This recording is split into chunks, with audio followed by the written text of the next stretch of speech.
Hi, and welcome to part 2 of my Python tutorial series. So in the last video, we went over installing the Python and Visual Code as our IDE. So today, we're just going to be going over different variables, some of the data types, and the basic user input.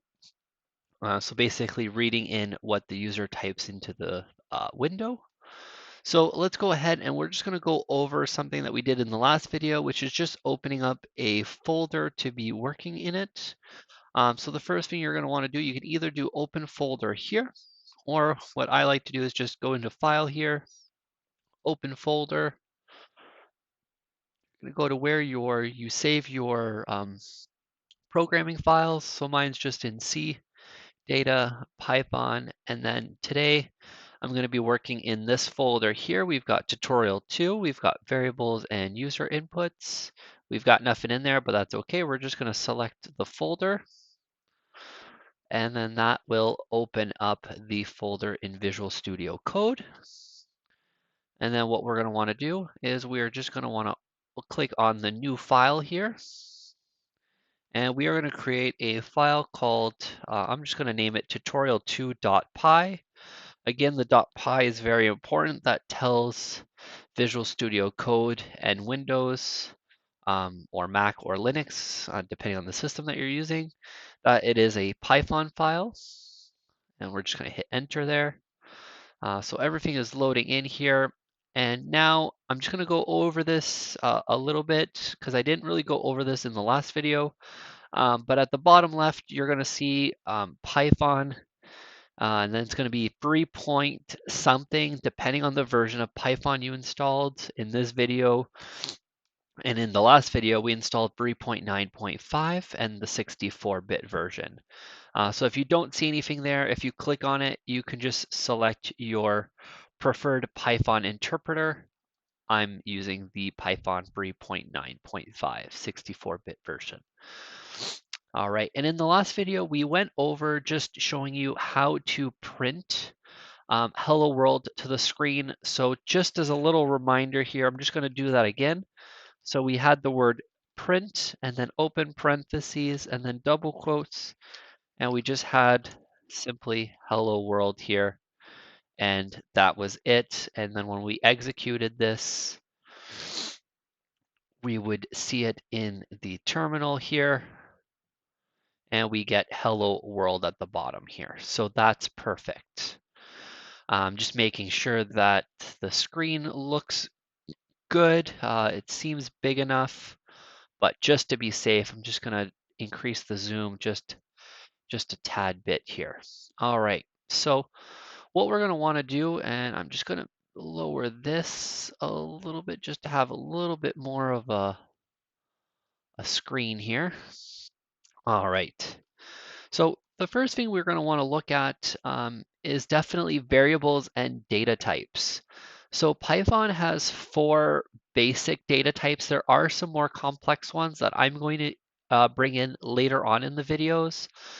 Those include lists, tuples, but those are a little bit complicated to start off with. So I'm just going to go over the 4 basic ones. So the 4 basic ones is going to be an integer. Now, these are just whole numbers.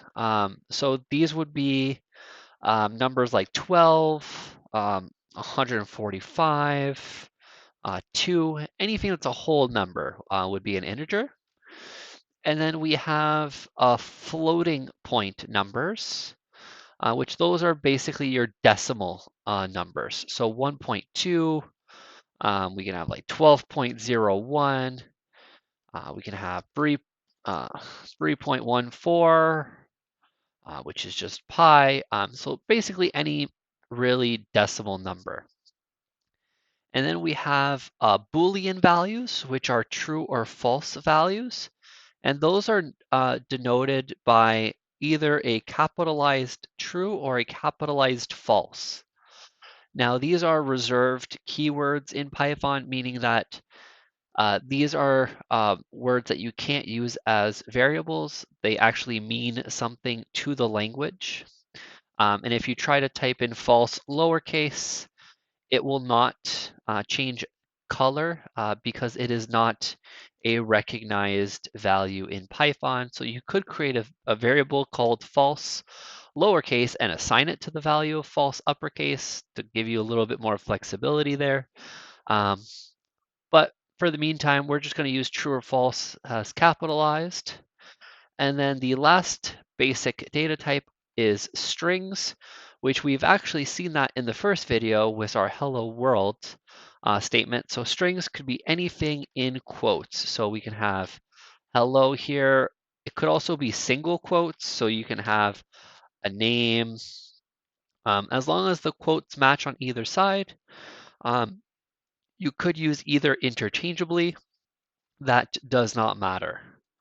All right, so now that we've gone over the 4 basic data types, what we're going to do is we're going to do some variable assignments. And when we do the variable assignments, we're actually going to get the types just so you can actually have a visualization of assigning a variable and getting the type. This way, if ever you run into a problem in your code that says invalid type or expected this, got this, you can actually see what type your variables are by using certain functions. And functions are very much like what we did with the print here. We're going to learn more about those a little bit later. All right, so to assign a variable, you're just going to want to give a variable any name. Now the names, I say any name, but there are some limitations. So your variable always has to start with a letter of the alphabet. It could be capitalized, it could be lowercase, as long as it's not a reserved keyword. So we could do name, we could do age, oops. We could do name, we can do age, and these are valid variable names.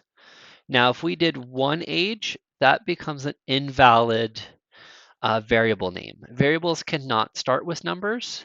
They can have numbers at the end. In the middle, that's not a problem.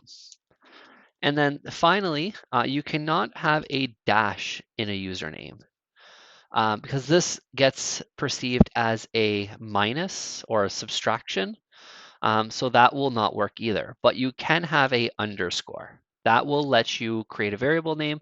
So your variable names really can only contain numbers, underscores, and letters, as long as the number is not as the first character. You can't have spaces, you can't have dashes, you can't have stars, and you can't have a number in the first character location. All right, so now that we got that, so let's store some variables here. So let's create a variable called num1, and we're going to store this as 10. And we're going to create another variable called num2, and we are going to store that as 3.14. And then what we're also going to do is we're going to create a confirm variable, and we're going to set that to true. And then we're going to create a other variable called name, and we are going to set that to penny. All right, so we have technically our 4 different data types here that we just went over inside these 4 different variables. So what we're going to do is I'm just going to remove this print statement here. So now what we could do to check the types of these, we can actually do a print, and then we're going to do a type, and then another open brackets, and then we're going to put in our num1. So we have our print, and then we have type, and then we have num1. So basically what this does, this will print out the type of num1. So if we look at this here, if we run this code here, we actually get that it is a class int. So that is perfect. Yes, so that's not an issue. All right, so we get the class of int, which is exactly what we expected because it is an integer. Now, if we do the same thing here for num2, we get float, which is our floating point number. And then if we do confirm, we get class bool, which stands for Boolean, which is going to be the true or false. And then we have, finally but not least, our name variable, which prints out as str, which is short form for string. So here we see all of our different variables, and we go over all the different data types here. So that's perfect. So finally, there's one last thing that we can do to get something into a variable. And that is, well, there's a few things, but one of the more basic things is accepting a user input. Now that could be simply be done by calling name. It doesn't have to be name, but it could be any variable name. So any v or any var, I should say. So any variable can be called, and then we're going to set that to input, open and close parentheses. Now in this parentheses, you could simply just put in a prompt. So you could be like, enter your name. So now here, if we actually do this, we're going to see here that we get enter your name. So here I could put in my name here. And it doesn't do anything because I don't have any instructions afterwards telling it to do something. But what I could do is I could simply do print any var, and that should work. So now if we do this here, we're going to enter, we're going to enter the name here.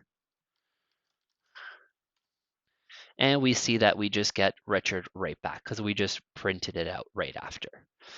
What we will see in the future is how we can say like hello, comma, Richard. So we're going to see how to do some string manipulation. And another key thing to note about this input function, which we're going to see a little bit more of in our next video when we go over operators. But when you use this input function, everything that the user inputs will be recognized as a string. So if we do enter your favorite number, and then we're just going to do we're going to print out the number, and then what we're going to do is we're going to print out the type of any var as well. So what we're doing here is we are accepting an input, we are printing out that input that we accepted, and then we're going to be printing out the type of that input. So let's go take a look here. So we're just going to enter the number 12. And here we do see that it looks like it prints out the number 12 correctly, but it is a class str. So that means it is a class string. So what you can do, since we've seen all the different types here, what you would be able to do is if you already know that you wanted to accept a integer, you could simply put int and then wrap the input in parentheses. And then if we did this here and we put in 12, and we put in 12 here, we actually do get that it is the class int. Now, it's very important to always put your numbers as integers or floats, because if you ever did an addition or any type of operation on them, they'll get treated as a string if you don't convert them to integers, which could give you results that you're not expecting. And again, we're going to be seeing this a lot more in the next video when we go over operators. But I just wanted to go over that really quickly with you guys in this video. So that's pretty much it for the basic data types and how to assign a variable, how to print a variable, and how to get the type of that variable. And also how to accept a user input. So now that we've done all of that, go ahead, get some practice on there. Now that you have your Visual Studio Code installed, Python installed, and now you know how to get some variables initialized and get some user input. work on that, and I will see you in the next video. Be sure to like and subscribe and hit that notification bell so you can get notified when that video with the operators comes out.